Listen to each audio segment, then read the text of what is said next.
जय माता दी। सर्व मंगल मांगले शिवे सर्वार्थ साधिके शरण्ये त्र्यंबके गौरी नारायणी नमोस्तुते। पहली शैलपुत्री, दूसरी ब्रह्मचारिणी, तीसरी चंद्रघंटा, चौथी कुष्मांडा, पांचवी स्कंदा माता, षष्ठी कात्यायनी, सातवीं कालरात्रि, आठवीं महागौरी, नौवीं सिद्धिदात्री। जय माता दी। धर्म प्रेमी बंधुओं, आज मैं आपको नवरात्रों के पूजा पाठ अनुष्ठान के बारे में एक विशेष जानकारी देने जा रहा हूं। हमारे कई प्रेमी, धर्म प्रेमी भक्तजन माता रानी की पूजा करने वाले और भी कोई अनुष्ठान हो नवरात्रों में, शरद नवरात्रों में अति उत्तम माना जाता है। अगर आप दुर्गा सप्तशती का पाठ कर रहे हैं, नवारण मंत्र का पाठ कर रहे हैं, कोई भी धार्मिक अनुष्ठान कर रहे हैं, तो कई बार ऐसा होता है, लोग कहते हैं कि इसमें हमारा मन नहीं लग रहा, मन उचाटित रहता है, मन में शांति नहीं है, ध्यान भंग हो जाता है, इधर उधर भटकता है।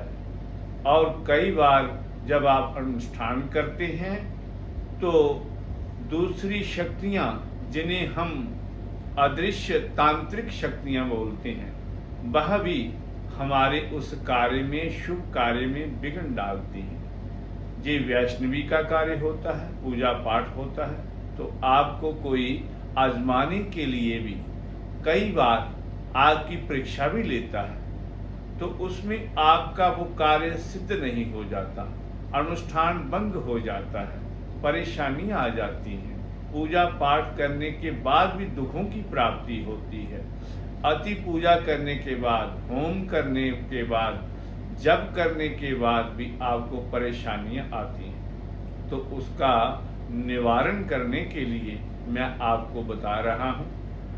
आपने शरद नवरात्रों में जब कोई भी धार्मिक अनुष्ठान करते हैं तो माता प्रत्यंगरा की पूजा करनी है। मां आदि शक्ति भगवान शिव की अर्धांगिनी के रूप में ही इनकी शक्ति है। ये भगवान शिव के तेज से ही तेज है, व्याप्त है। इनका रूप बड़ा विकराल है। ये शत्रु समूह को नाश करने वाली है। आपके ऊपर किसी ने भी कोई तंत्र मंत्र किया हो, जहां आपके ऊपर कोई करेगा, तब क्या होगा, वो शक्ति, उसकी शक्ति उसी का नाश कर देगी। उसको कहते हैं प्रत्यंगरा।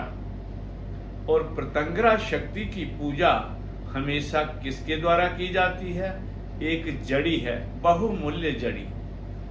साधारण लोग उसे ऐसे ही समझ लेते हैं कि इसका कोई मूल्य नहीं, हमारे गांव में, खेतों में सभी जगह मिल जाती है।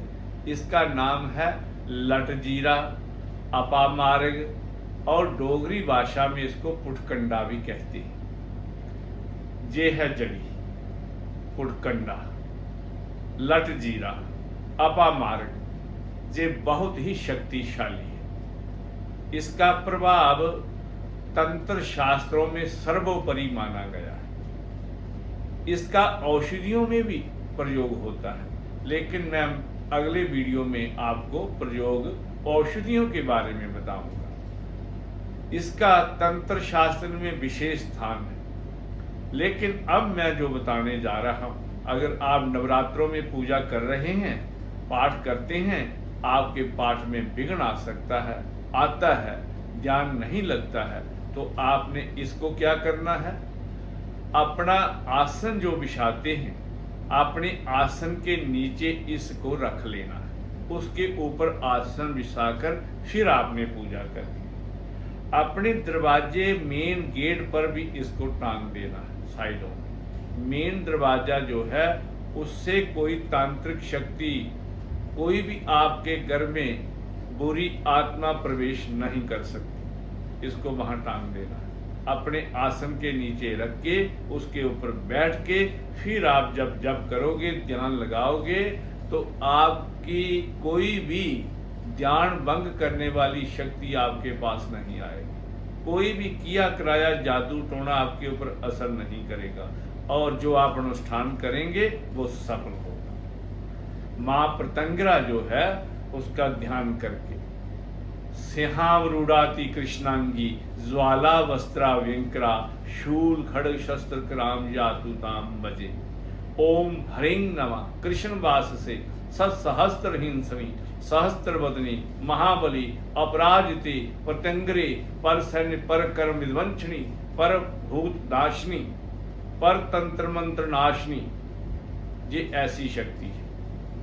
सिंहावरूढ़ाति कृष्णांगी ज्वाला वस्त्रा व्यंकरा शूल खड्ग शस्त्र कराम जातु ताम भजे। ओम ह्रीं नमः कृष्ण वास से सहस्त्र हिंसनी सहस्त्र वदनी महाबली अपराजिते प्रतंगरे परसन्य पर कर्म विध्वंसनी परमंत्रो साधनी सर्वपू धमनी सर्वदेवान बंद बंद सर्व विद्याम छिंदी छिंदी क्षुभ क्षुभ पर यंत्राणी सुट सुट सर्व श्रृंखला त्रुट त्रुट जल ज्वाला जीवे क्राल वदने ह्रीं नमः। ऐसी शक्ति है मां प्रतंगरा। इसलिए इस जड़ी को आप प्रतंगरा माता की शक्ति का नाम लेके अपने आसन के नीचे रख के जो जप करेंगे, मैं आपको 100% नहीं 1000% बोल रहा हूं, कोई भी तंत्र शक्ति आपके पास किया कराया जादू टोना आपके पास नहीं आ सकता। जय मां प्रतंगरा।